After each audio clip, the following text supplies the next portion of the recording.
আসসালামু আলাইকুম। আবৃত্তি করছি কবি রুদ্রনীল ঘোষের কবিতা বিপর্যয়। হ্যাঁ, বিপর্যয়। দাদা, আমি সাথে পাচে থাকি না, যে যা করে দেখি ভাই সুবিধাটা নিয়ে যাই, ধুম করে প্রকাশ্যে আসি না।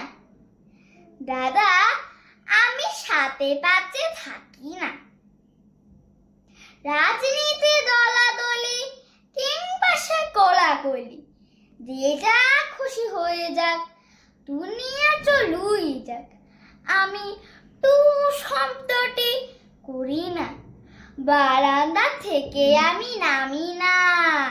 দাদা, আমি সাথে পাচে থাকি না। এই তো কদিন আগে ঝড়ে সব এলোমেলো, আলো জল চলে গেল, লোকজন খচে গিয়ে অবরোধ করে দিল।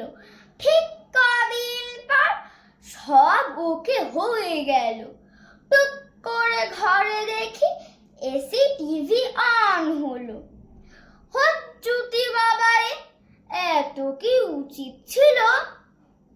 যদিও বা অত শত বুঝি না, বারান্দা থেকে আমি নামি না।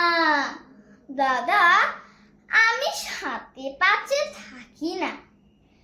তোমায় আপন ভাবি, তাই খুলে বলছি, আজকাল কারো সাথে মিশি না।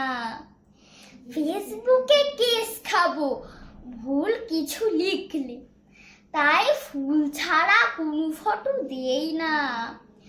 দিনকাল ভালো না, নিজেরটা বুঝে নাও, তর্কেও কারো সাথে লেগো না।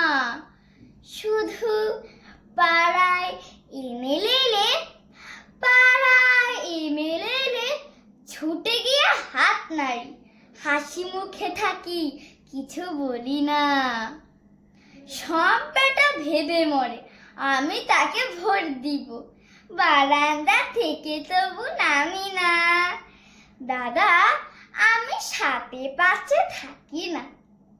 জানি তুমি বলবে আমি হার বজ্জাত, লাভ নেই, কানে বেশি শুনি না।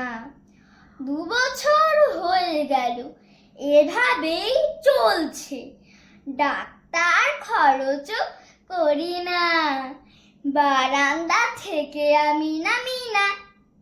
দাদা, আমি সাথে পাচে ধন্যবাদ।